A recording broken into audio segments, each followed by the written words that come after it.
Nobel Prize-winning economist Robert Shiller, he's been on our network many times, is very worried about the bull run in stocks.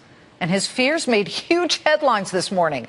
Over the weekend, don't know if you heard about this, he told Der Spiegel Sunday, quote, "The boom in the U.S. stock market makes me most worried. Also, because our economy is still weak and vulnerable, the world is still very vulnerable to a bubble." But for more than a year, Marc Faber, author of the Gloom, Boom and Doom report, has been calling for a major market correction. He joins us now by phone in a Fox Business exclusive. Hey, Dr. Schiller's copying you, Mark. Yes, I know. You know, you're saying, hey, but I was there first. But, you know, in this situation, timing is everything. Some would argue your timing has been way early, that we have not seen the, quote, crash that you talked about on David Asman and my show more than a year ago. But tell us where you stand right now. You more worried than you were a year ago, less? And what are you expecting and when? Well, basically, a year ago, I expected a 20% correction, and it didn't happen. But I also said at the time that one possibility was a repeat of 1987, when the market just went ballistic and then crashed by 40%. And I think we're in a similar situation. I think the market is very overbought.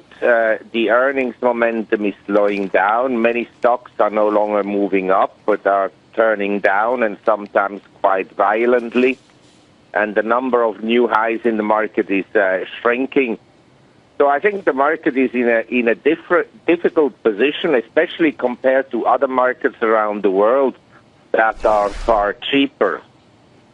Mark, I look at things, and I've been understanding that the Fed's presence has made a bull market very obvious. It was less obvious to you as you were calling, and you're a much smarter guy probably than most of us, but I kept thinking, why is he doing this at 20% correction? It never happened, and yet now, you look in retrospect, this year the Dow has tripled the gains that it saw in 2012. The S&P 500 has doubled the gains it saw in 2012. Markets don't just do moonshots year after year after year. What are the three warning signs, the tripwires that you're looking for that you could at least flag our viewer investors on to say, watch out when you see these three things line up, that the planets are aligned for a real correction? Yes. Well, first of all, to my credit, I want to say that I turned very bullish at the end of 2008, early 2009, and I've been riding the bull markets around the world from 2009 onwards.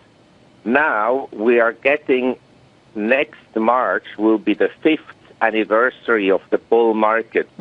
In June of next year will be the 5th anniversary of the economic recovery.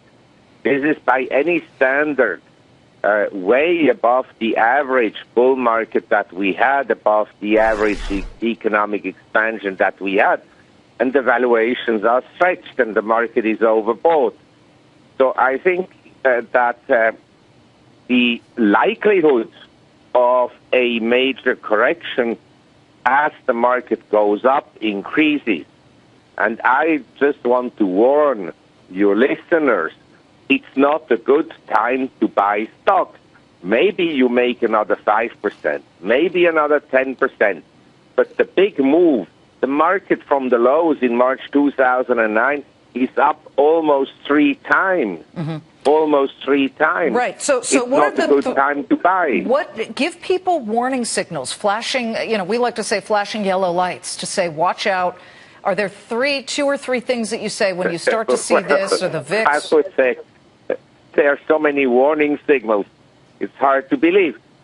But in March 2009, when the market hit the low, the bearish sentiment was universal. Everywhere in the world, people thought the world is going to pot. And the strategists that are precisely now bullish, they said the S&P will drop to 400. The same ones. Now they all say it's going to go up. So that is a warning sign for me. Some people are very bad at timing markets. They sell low and buy high. Don't do that. Don't buy high. And we are very high right now, coming up on 5 years.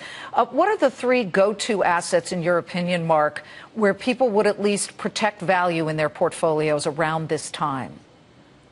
Well, I'm afraid that nothing is safe anymore because you are in cash. Maybe it will be expropriated. Nothing? Or, as you know, we have zero interest rates and we have a loss of purchasing power of paper money. You can buy a Picasso, but who knows what the value will be in 5 years' time. So all I'm saying is everything. The safety is in diversification. So you're not a guy who says stock up on palladium or platinum or zinc or even silver. I'm Xing gold at the moment because it's just obvious to some people. But I look at silver, for example. It looks pretty low at this point. It might be a better trade. Well, I think that the precious metals is the one sector in the market that is very depressed. We've had a huge correction. We may go down somewhat more, but the sentiment compared to, say, stocks, where sentiment is very optimistic, sentiment on precious metals is extremely pessimistic. Everybody thinks it will go down further and so forth. It may still go down somewhat, but I think that people should own some gold in their asset allocation. They should own some real estate, but not all of it in the U.S. They should diversify. Okay.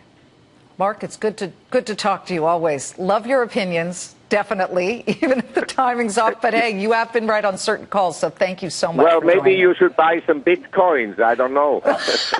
Yeah, Bitcoins aren't quite my thing. I'd rather stick with Krugerrands. Good to see you, Marc. Yes, exactly. And Marc, also recently somebody stole some Bitcoins. I saw that. I know. That's a market top. Marc Faber, author of the Gloom, Boom, and Doom Report. Talk to you next time. Thank you. Bye-bye. See you soon.